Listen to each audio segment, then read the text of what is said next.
Because like I said the first day, you're wired to be not unwired.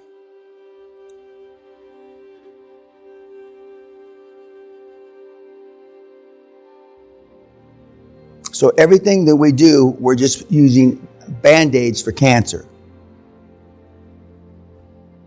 But that's how you're wired. For you, remember, it's not what they do to you, it's how you interpret what they do to you.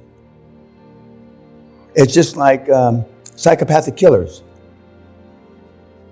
They can be in prison 50 years and it doesn't change your wiring. Charlie Manson and guys like that. And the guys and the girls that succeed the most are the ones that do it the first, the fastest. And remember I said the people that win are the ones that stay focused the longest.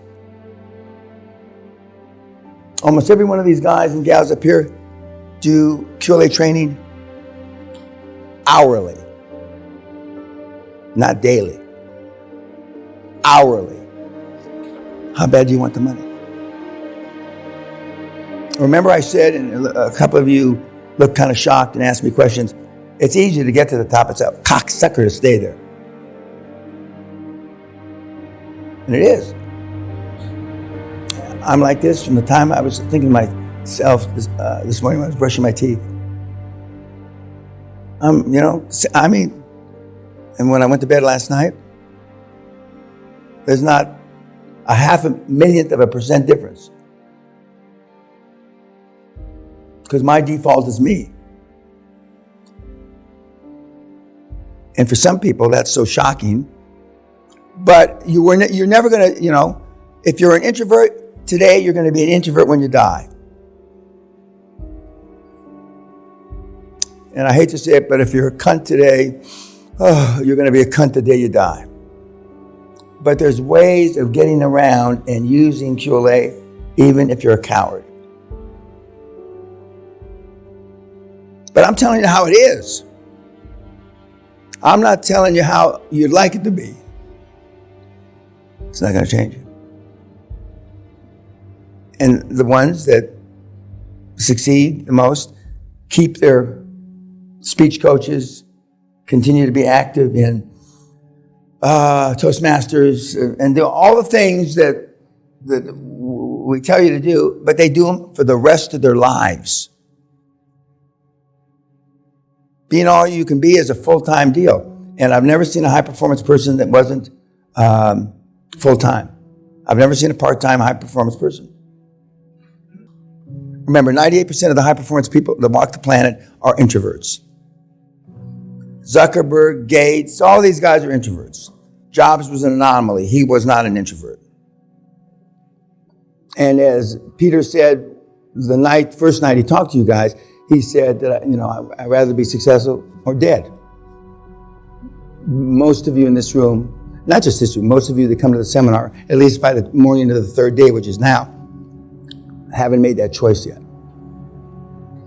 But I'm here to say, if you haven't made that choice before you leave here, because you'll think of another reason to procrastinate, to not make the decision.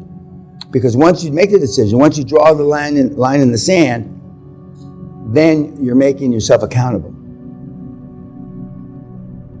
And you don't want that. Heretofore, you don't want that.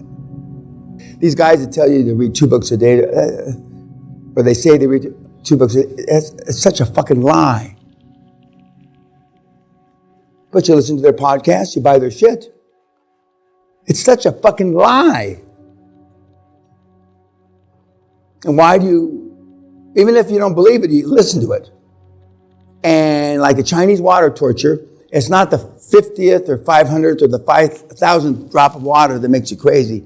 It's the 5 millionth drop that makes you crazy. So you inundate, instead of immersing yourself with somebody like me, and there's 4 or 5 guys that are pretty good, not as good as me, but you immerse yourself staying in your comfort zone. And instead of, one of the mantra of QLA is learning how to be comfortable being uncomfortable the rest of your fucking life. Doesn't sound very, appetizing when you say it that way. But I know from 29 years experience and 51 and a half years experience, me personally, I never made any money when I was comfortable. I never did any great things when I was comfortable. I only did those great things when I was uncomfortable. And when you accept that emotionally, not intellectually it's easy peasy. When you accept that emotionally, every day it's now or never. Every day is life and death. Every single day. Every day is how do I make today better than yesterday? Every day is yesterday. The only easy day was yesterday. And I go through the cliches from now until, I turn 80.